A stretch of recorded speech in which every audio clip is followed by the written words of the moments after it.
Here is why I don't follow the Genshin meta, and neither should you. If you've been playing Genshin for a little while now, you've probably developed a very common routine we all share. To some extent at least. Log on, do your commissions, do your specific domains that you have to do your wishes, get sad, log off, rinse and repeat. Remember when you first loaded up Genshin? Logging into a fresh account, walking through the fresh grass of Mondstadt, walking through the city following the story, getting the glider for the first time, gliding around the buildings. After a while, you forget what fun is. By that I mean, the routine sets in. You start talking to people start saying how bad your Ganyu is, how pathetic your damage numbers are, how your team comp is wrong, your artifacts are incorrect, your weapons are bad. Why can't you just let me play in peace? I know I suck. So what do?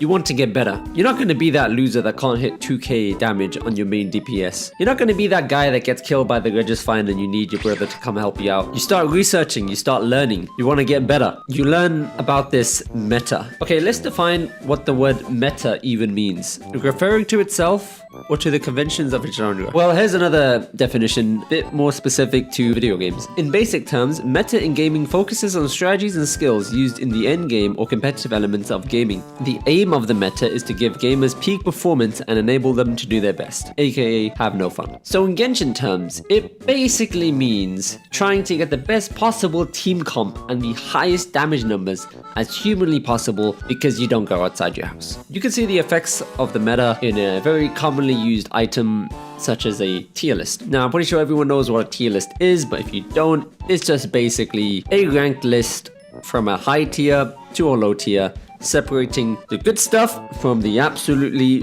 horrendous stuff like Kaya. Even if you think you don't use a tier list and you steer away from these conventions, you still kind of do unless you live under a rock and unplug your internet every single day just so you can play Genshin with peace and quiet. People start judging new characters the moment they come out and they start discussing how they fit in the game, how effective they are, and they already rank them, maybe not on an official tier list, but they are ranked to each other, and then you will be judged for playing with certain characters because they are not as good as doing other jobs that other characters can do. And we all hear about it. We hear about people discuss the game, new YouTubers discuss which character is good and bad. You go on the internet, you see people talk about it, and you may not realize it, but this affects our decisions and experience playing as well. Because how am I going to play as Chungus if I know everyone in the world hits on Chungus, and apparently he's not a good option for DPS, but he's the only guy I got, so I'm gonna keep using him. I don't care. You can easily start to see where the issues come here. You wanna get better. You need to get the best team comps. Optimize those numbers. You're not gonna be a loser anymore. You start grinding to get those numbers up. Start saving for that specific character you need C6 on for your specific team comp,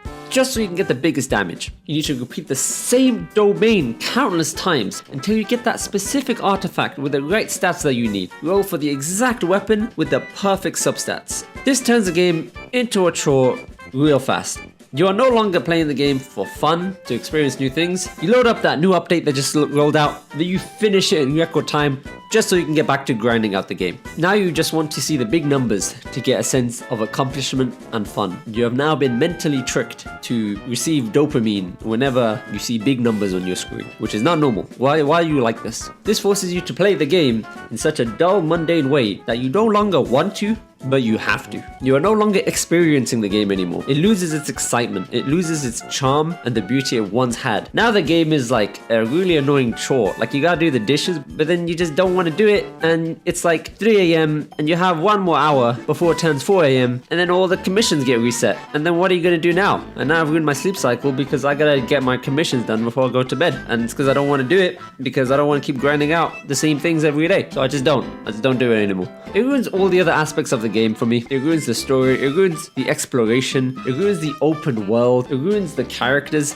They all become numbers, which is the fastest way to get the correct items. Where do you have to go to get them? How can you kill the enemies the fastest? How can you get to A to B just so you can get to the whatever you need, whatever item or piece of rock that you need. Okay, I'm gonna let you in on a little secret. This is the best kept secret in all of Genshin. If you want to see really big numbers, like I'm talking about absolutely humongous, and you don't have a lifetime to grind out in Genshin, there is an exploit that that we can use that is very well hidden. You basically just open the calculator app. You can have whatever numbers you want. Now you probably say, oh, you have to do your commissions to wish and whatnot, and that's the wishing issue. Well, of course wishing sucks, but it is what it is. I can't complain about that. That's an issue for another day. Some people may argue you need a stronger team so you can beat the game, or make it easier to play because it's just too difficult. Or you could just turn down the world level. I mean, that's an option too. You also need to just enjoy the experience, enjoy the game, have fun, play different characters, play who you want to play. Nothing is going to change